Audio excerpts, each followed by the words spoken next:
എല്ലാവർക്കും സുഖമല്ലേ? കുറെ ദിവസമായി ഞാൻ വീഡിയോസ് ഒക്കെ അപ്ലോഡ് ചെയ്തിട്ട്. സംഭവം വേറൊന്നുമല്ല, കുറച്ച് തിരക്കിലായിരുന്നു. അത് മാത്രമല്ല, ജലദോഷം അങ്ങനെയൊക്കെ ആയിട്ട് ഞാൻ അങ്ങനെ ഇരിക്കുമായിരുന്നു. അപ്പോ ഇതാ ഞാൻ പുറത്തേക്ക് പോകാൻ വേണ്ടിട്ട് റെഡി ആയിട്ട് നിൽക്കുകയാണ്. നമ്മുടെ ആലപ്പുഴയില് സ്കൂൾ കലോത്സവം നടന്നുകൊണ്ടിരിക്കുകയാണ്. അപ്പോ എന്റെ ഫ്രണ്ട് ഉണ്ട് ഹേതി സാദിയ. ഹേതിയുടെ സിസ്റ്ററിന്റെ പ്രോഗ്രാമും ഇന്നൊരു സ്കൂളിൽ വെച്ചിട്ട് നടക്കുന്നുണ്ട്.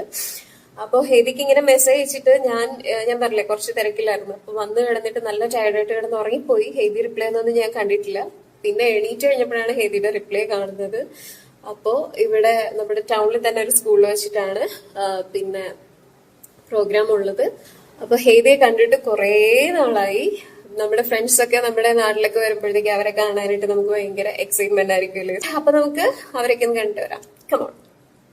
പോകുന്ന വഴി അവൾക്ക് കൊടുക്കാനായിട്ട് ഞാനൊരു ഡയറി മിൽക്ക് വാങ്ങിയിട്ടുണ്ടായിരുന്നു. ആള് ഷുഗർ കട്ടൊക്കെയാണ്. എന്താണ് ചെയ്യുന്നത് നമുക്ക് നോക്കാം.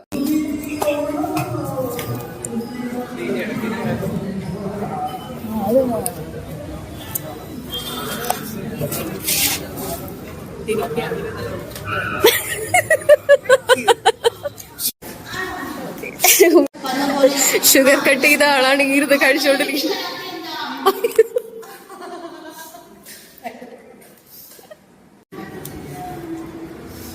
ഇത് കുട്ടി ഷുഗർ കട്ടൊക്കെ ചെയ്ത് സുന്ദരി, ഒന്നും കൂടെ സുന്ദരി കുട്ടിയായിരിക്കുകയാണ്. ഷുഗർ കട്ട് ചെയ്ത വർഷം ഞാൻ കൂടെ ചോക്ലേറ്റ് കഴിച്ചു. അവളുടെ സിസ്റ്റർ പെർഫോം ചെയ്യാൻ പോകുന്നത് നമ്മുടെ അഖിൽ പി ധർമ്മജൻ, അഖിൽ ബ്രോയുടെ റാം കെയർ ഓഫ് ആനന്ദി എന്നുള്ള നോവലിനെ ബേസ് ചെയ്തിട്ടുള്ള ഒരു മോണാക്ട് ആയിരുന്നു. സോ അതുകൊണ്ട് തന്നെ അഖിൽ ബ്രോ അവിടെ വന്നിട്ടുണ്ടായിരുന്നു. മെറിഡുമ്മി ഭയങ്കര കൂൾ ആൻഡ് ചില്ലായിരുന്നു കേട്ടോ. ഇത് അഖിൽ ബ്രോയെ വന്നിട്ടുണ്ട്. ഇവനാണ് മുമ്പ് പറഞ്ഞ നടൻ ഫവാസ്. ഇദ്ദേഹമാണ് പെർഫോം ചെയ്യാൻ പോകുന്നത്. ആവശ്യമില്ലാതെ ടെൻഷൻ അടിച്ചുകൊണ്ടിരിക്കുകയാണ്. എന്തിനാണ് ടെൻഷൻ അടിക്കുന്നത് പറ. ആണ് ഫവാസ്. ഫവാസിനെ കണ്ട ടൈം തൊട്ട് എന്താ പറയുന്നത്, എന്റെ ഒരു കസിനെ പോലെ ഉണ്ട്.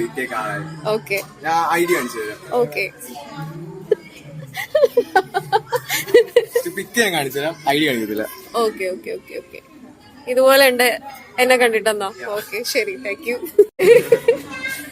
നോ റീസൺ എടാ. അതെ, ചത്തി നിൽക്കേണ്ട ഒരു ആവശ്യമില്ല. നമ്മള് ടെൻഷൻ ആവാതെ കൂളായിട്ട് പോയിട്ട് പെർഫോം ചെയ്യാം അല്ലേ? പറഞ്ഞു കൊടുക്കും. ഒരു സ്പോർട്സ്മാൻ സ്പിരിറ്റ് എടുക്കുക. നമുക്ക് മരിക്കുന്ന നമ്മൾ ചെയ്യാൻ പറ്റുന്ന ഒരു കാര്യമാണ് ഈ ആക്ടിങ് എന്ന് പറഞ്ഞാൽ. മോണാക്ട് ഈ സംഭവം ഒരു സ്പോർട്സ്മാൻ